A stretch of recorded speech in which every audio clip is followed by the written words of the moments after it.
చేయి వస్తుంది, నేను పనికి పోతుంటే కానీ చేయి బాగా నొప్పిగా ఉంది. ఇంకా ఏం వచ్చి పనికి వచ్చి ఏడుస్తున్నాను చేయి నొచ్చింది అని ఇంకా అనుకొని ఇంకా నేను మా ఆయన చెప్పిన సార్కు ఫోన్ చేయి వచ్చి ప్రార్థన చేస్తాడని.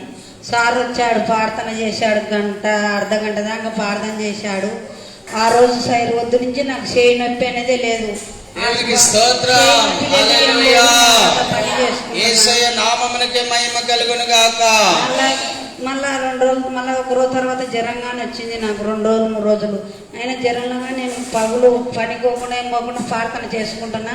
దేవుడు జ్వరం నుంచి కానీ నన్ను విడిపించాడు. ఈరోజు సాక్షిగా నిలబెట్టాడు. దేవునికి స్తోత్రం, హల్లెలూయా. యేసయ్య నామమునకే మహిమ కలుగును గాక. ఆ చెయ్యి నొప్పి భరించలేక అక్కనే ఫోన్ చేసింది. సార్ నువ్వు చెయ్యి నొప్పి ఎక్కువైపోయింది, నువ్వు ఇంటి దగ్గరికి వచ్చి ప్రార్థన చేశారంటే నేను కూడా రెడీగా వాళ్ళ ఇంటికి వెళ్ళాలని ఉన్నాను. అప్పుడే అదే టైంలో అక్కగారు కూడా ఫోన్ చేసింది, నేను వెళ్ళాను. నిజంగా చాలాసేపు ఒక అర్ధగంట పైనే ప్రార్థన చేశాం. ప్రభా నువ్వు కరుణించు, కనికరం చూపించు, దయ చూపించు అని ప్రభువును వేడుకున్నాను నేను. మరి నాతో పాటు అందరూ ఏకీభవించారు.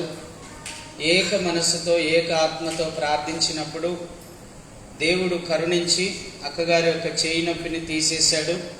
అందుని బట్టి యేసయ్య నామమునకే మహిమ కలుగునుగాక. ఆమేన్.